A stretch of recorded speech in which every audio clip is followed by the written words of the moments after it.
소유제도는 생활 방식과도 맞아야 한다라는 것. 이거는 그냥 뭐 건너뛰어도 될 것 같습니다. 조금 전에 했던 이야기하고 상당히 비슷한 이야기들이고. 자, 그런데 이 사회가 돌아가는 상황하고 이 소유제도하고가 이제 잘 톱니바퀴가 맞아가지고 사회가 그러니까 현대화되고 또는 생활 방식이 바뀌고 하면서 소유제도도 바뀌는 것이 좋은 상황이 많은데 실제로는 바뀌지 못하는 경우들도 꽤 있더라라는 말씀을 이제 제가 그 피지라고 하는 섬을 가지고 이제 말씀을 드렸는데요.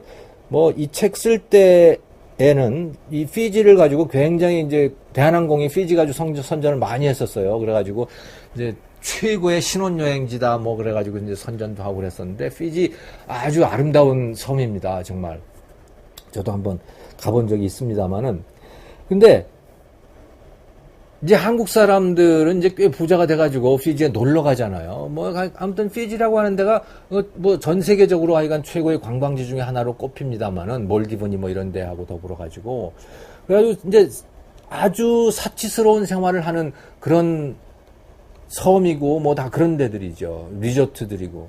그런데 그 리조트가 그렇게 많지는 않아요. 아무튼 근데 그 피지에 사는 피지 국민들, 우리는 원주민이라고 얘기하는데 사실은 원주민이라고 하는 말은 좀 비하하는 말인 것 같기도 하고 피지의 국민들은요 굉장히 가난합니다. 그렇게 천혜의 자원을 갖고도 그걸 써먹지를 못하는 거예요. 별로 리조트도 잘 만들지를 못하고 그러고 있더라고요. 그러니까 자, 이 피지 국민들은 왜 이렇게 가난하냐? 거기다가 리조트 만들어가지고 그것만 운영해도 말이지. 그거 뭐 대단한 돈을 벌 수 있을 것 같은데 왜 그러냐? 여기에 토지 소유권이라고 하는 게 상당히 작용을 하고 있다라는 거예요. 이 피지에는 세 가지 종류의 토지가 있습니다. 그러니까 피지는 영국 식민지였기 때문에 이제 영국식의 토지 소유권이 있거든요. 그런 구분이 이루어져 있는데 하나는 freehold라고 하는 게 있습니다. 그러니까 단순 사유지에 그러니까 우리나라의 사유 토지와 같은 그런 게 하나 있고 그 다음에 피지 정부가 소유하고 있는 국유지가 있고요. 그 다음에 또 하나는 관습 토지, 영어로 해가지고 네이티브 랜드라고 하는 게 있습니다. 관습 토지라고 하는 게 있는데 사유지가 7%고 국유지가 9%고 나머지 합치면 16%잖아요. 나머지 84%가 바로 이 네이티브 랜드, 즉 이제 관습 토지래요. 근데 이 관습 토지는 이게 실질적으로는 그러니까 부족 전체의 소유랍니다. 그러니까 우리가 아주 이상적으로 생각하고 있는 많은 이제 그 NGO 시민단체 뭐 아무튼 좌파 인사들 이런 사람들이 아주 이상적으로 생각하고 있는 그런 상태인 거예요. 이게 모든 사람들의 그러니까 공동재산인 거죠. 자, 공동재산이라는 얘기는 무슨 얘기입니까? 공동재산이라는 이야기는 모든 사람들이 다 동의를 해야 된다는 뜻일 수가 있는 거예요. 그래서 이 지금까지와 다른 방식으로 그 관습 토지를 이용하려면 부족 사람들이 모여가지고 진짜 모여야 된답니다. 부족 사람들이 모여가지고 그 중에 과반수의 찬성이 있으면 그러면 그 용도로 토지의 용도를 바꿀 수가 있대요. 네. 그게 바로 피지에서의 네이티브 랜드, 즉 관습 토지라고 하는데 자, 그러니까, 뭐, 그 수많은 섬들이 다 있지만 다 똑같은 거예요, 거기에. 다 그런 방식인 거예요. 자, 그런데, 이 부족 사람들이라고 하는 게 수백 명에 이르잖아요. 수백 명에 이르니까 그 사람들이 이제 뭐 하나를 결정하려면 다 와야 되는 겁니다. 그런데 그 사람들이 한 군데 모여 살면 괜찮은데, 이게 뭐, 그 중에는 외국 나가 있는 사람도 있고, 다른 섬에 가 있는 사람도 있고, 뭐, 산지 사방에 다 펼쳐져 있는 거 아니겠습니까? 그러니 뭐 하나를 결정을 할 수가 없다는 거예요. 아무것도 바꿀 수가 없다는 거죠. 거의. 예. 그러니까 땅이 있어도 기가 막힌 그 환경을 갖고 있는 땅이 있어도 쓸 수가 없다라는 거예요. 이게 이제 그 피지의 네이티브 랜드가 갖고 있는 속성이더라. 그런데 이거는 그나마 자기들 안에서, 그러니까 그 부족민 누군가가 이니셔티브를 지고 토지 용도를 바꿔야겠다 그러면 좀 낫대요. 왜냐하면 이 땅이 관습 토지인지 사유지인지 그거는 알기 때문에 최소한 그렇다는 거죠. 그런데 외지인의 입장에서 또는 외국인의 입장에 들어가 가지고 거기다가 리조트를 만들려고 하는데 또는 뭔가를 하려고 하는데, 자, 이 땅을 어떻게 취득을 해야 되지? 또는 이 땅의 주인을 어떻게 만나야 되지? 이거는 완전히 캄캄하다는 거예요. 왜냐? 이 땅이 관습 토지인지 국유지인지 민간 그야말로 사유지인지 그것조차도 알 수가 없는 거고, 그리고 관습 토지라면 어느 부족의 토지인지도 알 수가 없다는 거죠. 그건 들어가서 다 물어보고 돌아다녀야 된답니다. 예.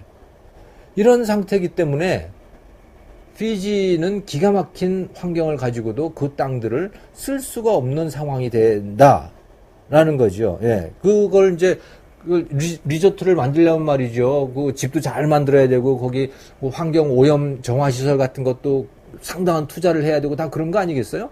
그 투자를 누가 와서 하겠냐는 거죠. 뭐 까딱 잘못했다가 나중에 와가지고 다시 말이야 이 땅 돌려내라는 소리를 얼마든지 누군가가 부족원 예를 들어 1000명의 부족원이 있다면 그 중에 한 20-30명이 또 나중에 몰려와가지고 야, 이 땅 도로 내놔 하면 또 그럴 수 있는 거라는 거예요. 예, 그래서 이제 이 토지 소유권이 분명하고 단순해야 그래야 땅이 제대로 이용이 된다. 그리고 가급적이면 그게 사유재산권일 때 땅이 가장 귀한 땅이 잘 활용이 될 수 있다. 이제 이런 말씀을 여기서 드렸던 거고요. 이제 그 다음의 소 챕터는 이제 존 로크의 이야기입니다. 위대한 사유재산의 옹호자 존 로크, 그러나 논리의 오류. 여러분, 존 로크 하면 떠오르는 게 뭡니까? 사유재산이 떠오르잖아요. 예. 정부론, 이런 거예요. 그러니까 로크라고 하는 사람은 정말 대단한 사람이죠. 예. 영국의 명예혁명이라든가 또는 미국의 그 독립선언, 미국이 식민지 전쟁을 하게 만드는데 사상적 배경을 제공했던 사람도 바로 이 존 로크라고 하는 사람이에요. 그럼 뭐가 존 로크를 위대하게 만들었느냐? 그 전과 뭐가 다르냐라는 거죠. 그 전에는요, 땅의 소유권은 왕한테 있었던 겁니다. 그러니까 우리나라도 그랬었잖아요. 왕토 사상 아닙니까? 이거는 뭐 서양도 마찬가지예요. 영국 같으면 바로 크라운 랜드였습니다. 크라운, 왕, 이게 왕관이죠. 그러니까 왕의 소유지. 이게 뭐 모든 땅은 다 왕의 소유지예요. 그러면 실제 사유재산들이 군데군데 있었지 않냐? 있었어요. 그거는 뭐냐? 왕이 허락을 해준 거예요. 야, 너 몇 년 거기서 써. 내가 쓰라 그럴 때까지 그냥 그거 쓰고 있어. 이게 바로 사유지의 개념이었던 거죠. 그런데 존 로크는요, 그게 아니고, 야, 임금 네가 뭔데 그 땅이 네 땅이라 그러는 거야? 완전히 사고방식을 바꿔버린 거예요. 그래서 야, 통치자라고 하는 게 뭐냐? 그거는 시민들이 통치를 당할, 사실은 통치라고 말을 하기도 뭐하지만 아무튼 그 대다수의 시민들이 자, 우리끼리 서로 치고받고 싸우고 그러는 건 불편하니까, 그러니까 자, 누군가 한 사람한테 우리 일을 대신해줄 누군가를 하나를 정해가지고 그 사람한테 권력을 이양을 해주자. 그러니까 머슴인 거예요. 머슴. 임금은 머슴이다 이거예요. 예. 그 전에는 뭐냐? 임금은 바로 주인인 거죠. 그러니까 주인이 목숨을 살려줘야 그 종들 거의 노예 수준이죠. 그러니까 시민들의 목숨도 유지가 되는 거고 땅 뭐 재산도 있는 거고 그런 건데, 로크는 그걸 뒤집은 거예요. 야, 왕은 백성들이 위임을 해줘야 왕이 되는 것이지 까불지 마, 이런 거죠. 그러니까 사유재산권은 왕이 허용을 하고 말고 할 게 없는 거예요. 그거는 원래부터 시민들이 갖고 있는 게 사유재산권이다. 이제 이렇게 뭐라 그러나 패러다임을 바꿔버린 거죠. 예, 그래서 이 로크라고 하는 사람이 정말 대단한 사람이다. 그러니까 역사를 바꾼 사람이다. 그건 분명한 사실이에요. 그런데 사유재산에 대해서는, 특히 토지 문제에 대해서는 로크도 잘못 생각을 하고 있었습니다. 로크가 사유재산의 근간으로 삼았던 것은 뭐냐면 바로 노동가치설입니다. 자, 이 볼펜이라고 하는 게 왜 내 거냐? 그것은 이거 누군가가 말이지 뭐 주인이 없는 거에 자기 노력을 결합을 한 거 아니야. 근데 천부적으로 사람은 자기 신체와 자기 정신의 소유자단 말이야. 이거는 천부적인 게 신이 준 거예요. 그러니까 그 신이 준 걸 가지고 뭐 주인도 없는 또는 신의 것인 거기에다가 자기 노력을 결합해 가지고 뭔가를 만들어내면 그것도 그 사람 거 아니냐. 그게 이제 사유재산권의 시초라고 본 거예요. 사유재산권을 정당화하는 논리를 본 것이죠. 네. 그리고 그것을 자기 거니까 다른 사람한테 양도해 줄 수도 있는 거고, 뭐 다 그렇게 할 수 있는 거예요. 그러니까 사유재산권이라고 하는 게 바로 이제 노동으로부터 비롯이 되는 겁니다. 신으로부터 받아 나온 정신과 육체와 그것을 가지고 뭔가 결합을 해 가지고 만들어냈으니까 그것도 그 사람 거다라는 뭐 그런 원리인데, 그런 관점에서 보면 말이죠. 이 땅이라고 하는 거는 로크의 입장에서는 참 곤란한 대상인 거죠. 왜냐? 땅이 원래부터 있지는 않았잖아요. 땅이 인간이 만들어 놓은 게 아니잖아요. 그냥 원래부터 있었던 겁니다. 땅이라고 하는 건. 예.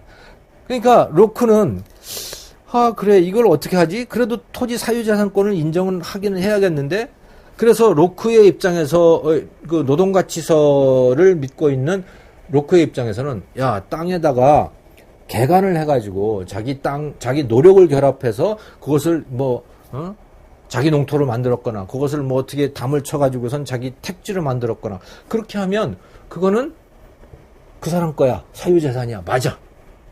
근데 거기까지 라는 것이죠. 원래부터 땅이라고 하는 건 존재하고 인간의 노력으로 만든 것이 아니기 때문에, 인간의 노동이 개입돼가지고 만들어진 땅이 아니기 때문에, 그것은 대부분은 그냥 놔둬야 돼 라는 생각을 갖고 있었던 거예요. 로크는. 왜? 노동이라고 하는 게 굉장히 중요했기 때문에, 이 사람에게는. 그러니까 이제 그래서 로크의 단서라고 하는 것이 나오는 거죠. 럭키한 프로비소라고 하는 건데, 그래, 그렇게 네가 노동을 결합해가지고 사유재산을 만들었으면 오케이. 하지만 거기까지만, 나머지는 놔둬야 돼. 나머지는 그 후세들도 쓸 수 있도록 다 그대로 놔둬야 돼. 라는 생각을 갖고 있던 거예요. 그래서 웬만하면 국유지로 남겨두는 게 좋다라는 생각을 로크도 갖고 있었던 것이죠. 그런데 로크도, 그러니까 이 잘못된, 그러니까 사유재산이라고 하는 것의 필요성에 대해서 잘못 인식을 하고 있었던 것이죠. 아까 뭐라고 말씀을 드렸나요? 부족할수록 사유재산으로 만들어라. 또 그 제일 밑바닥에는 공유지의 비극이라고 하는 게 있었잖아요. 이 공유지의 비극이라고 하는 것은 그게 인간이 만들었던 안 만들었던 그건 상관없는 겁니다. 단지 인간이 필요로 하는 것이라면, 그리고 그것을 귀하게 써야 하는 것이라면, 그러면 사유재산이 필요한 것이다. 이런 말씀을 드리는 것이거든요. 만들었건 만들지 않았건 그건 다음 문제다라는 거예요. 그러니까 땅을 인간이 만들지 않았다고 해가지고 땅을 사유재산으로 해서는 안 된다. 노동이 가미되지 않았다고 해가지고 사유재산이어서는 안 된다라고 하는 거는 사실은 그 현대적 논리에 의해서는 맞지 않는 거죠. 자, 그러니까 로크는 말이죠. 사실은 그 시대의 모든 사람들, 칼 막스까지 포함해서 사실은 지금 대부분의 그 국민들, 일반 대중들의 생각도 아직도 노동가치설입니다. 그래서 존 로크뿐만이 아니고 아담 스미스라든가 데이빗 휴미라든가 무슨 그러니까 아무튼 그 시절에 그 리카도라든가 지금 보면 위대한 경제학자들 아닙니까? 그 사람들이 모두 다 노동가치설을 믿고 있었어요. 예. 그리고 그렇기 때문에 모두 다 땅은 사유재산이어서는 안 된다라는 생각을 기본적으로 깔고 있었던 겁니다. 그런데 이 노동가치설이 깨지잖아요. 뭐 예를 들어서 스미스의 역설이라고 하는 게 있죠. 자, 인간이 노동을 투입해야 가치가 있는 것인데 아담 스미스한테 해결이 안 되는 게 있었어요. 이게 뭐냐? 그럼 다이아몬드는 뭐지? 다이아몬드는 왜 저렇게 비싼 거야? 인간이 노동으로 만들어낸 것도 아닌데 굉장히 비싸다. 이 참 이상하다. 근데 아담 스미스는 그것을 해결할 수가 없었던 것이죠. 그래서 아담 스미스 나중에 이제 후세 사람들이 그걸 스미스의 역설이라고 얘기를 합니다만은, 이 역설이 풀린 거는 그 뒤에 소위 한계 효용학파라고 하는 사람들이 등장을 하면서인 거죠. 소위 수요와 공급의 법칙이라고 하는 것을 발견하면서, 사물의 가치라고 하는 것이 노동에 의해서 만들어지는 것이 아니구나 라는 것을 깨달은 거예요. 그게 칼 맹거라든가 제본스라든가 뭐 이런 사람들이 있잖아요. 그래서 이제 경제학의 기본 원리가 뭐냐, 핵심이 뭐냐라고 하면 수요 공급의 법칙을 이야기를 하거든요. 이제 누구나 다 경제학을 배운 사람이라면, 물론 일반 그 대중들은 꼭 그런 건 아니지만은.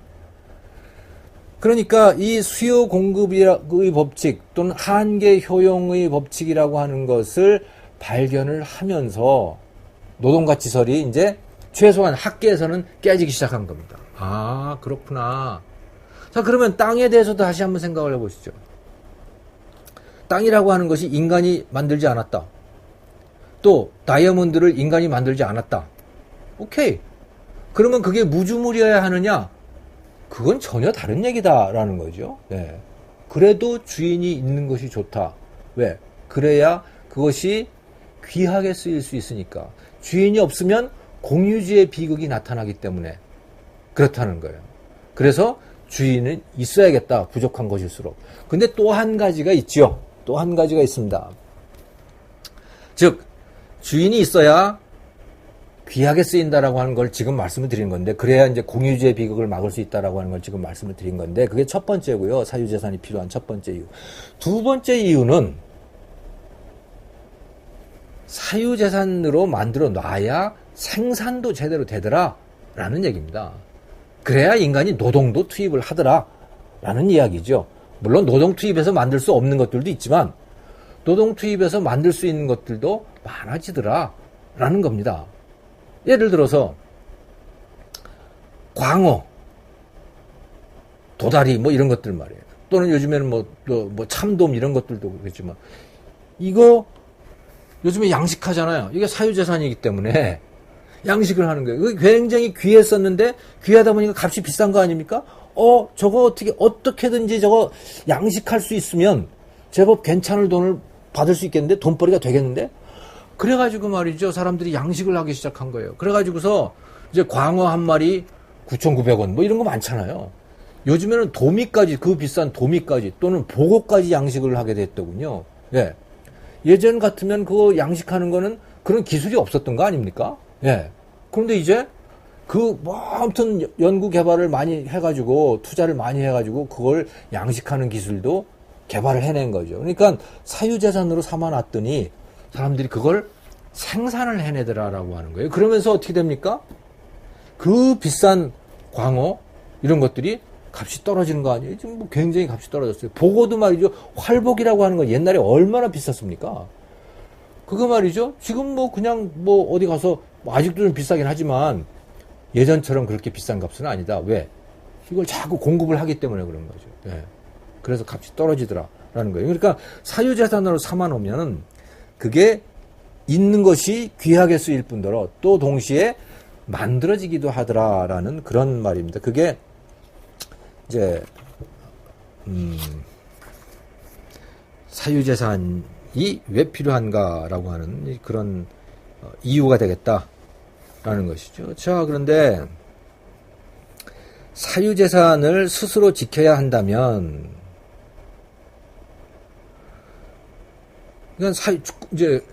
이거는 이제 사유재산이라고 하는 거는 누군가 권위가 있는 어떤 주체가 그 사유재산권을 보장해 주는 것이 좋은 거죠.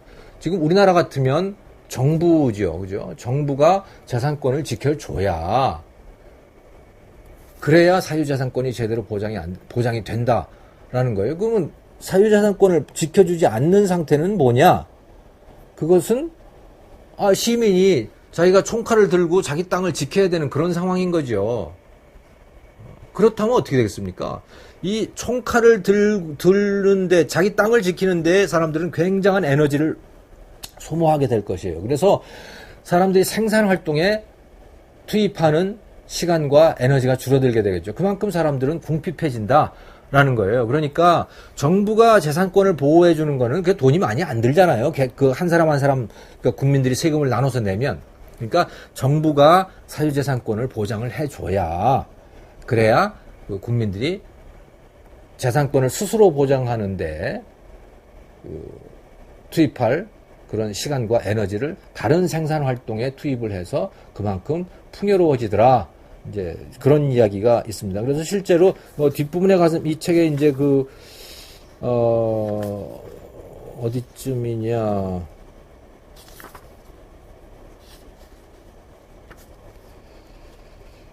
이 책이 58페이지에 나오는군요. 이게 월드뱅크에서 실제로 이제 데이닌저라고 하는 분이 실제로 조사를 했는데, 이제 가난한 나라들, 이제 아프리카 이런 나라들에서는요, 정부가 재산권을 잘 보호를 안 해주는 거예요. 그러니까 이제 어떻게 해요? 자기 땅인데 자기가 지켜야 될 거 아닙니까? 그러니까 거기다 뭐 울타리도 쳐야 되고, 아무튼 스스로 지켜야 되고, 농작물 했으면 농작물도 지켜야 되는 거예요, 자기가 가가지고. 그런데 투입하는 비용이 상당히 많더라라는 거죠. 그래서 그랬더니 진짜 그 결과 생산적인 용도에 투입하는 시간과 에너지가 줄어들더라라고 하는 것을 실제로의 데이터를 갖고 이제 그 조사 결과를 발표하기도 하고 이제 그랬습니다. 자, 그래서 사유재산을 스스로 지키게 하는 것은 그다지 바람직한 일이 아니다. 그러니까 이것은 정부가 잘 할 수 있는 일이다. 라는 말씀이죠. 그런데 이게 참 정부 스스로 사유재산을 침해하기 시작하면 이건 대책이 없는 겁니다. 이건 뭐 국민이 어떻게 하겠습니까? 국민이 정부를 상대로 총칼을 들고 뭐 어떻게 할 수도 없는 거 아니에요? 그렇게 되면 이제 그건 반란이 될 테니까 참 깝깝한 노릇이죠. 그러니까 이 정부를 좀 잘 통제를 해야 된다. 하는 이제 그런 말씀도 여기서 나옵니다.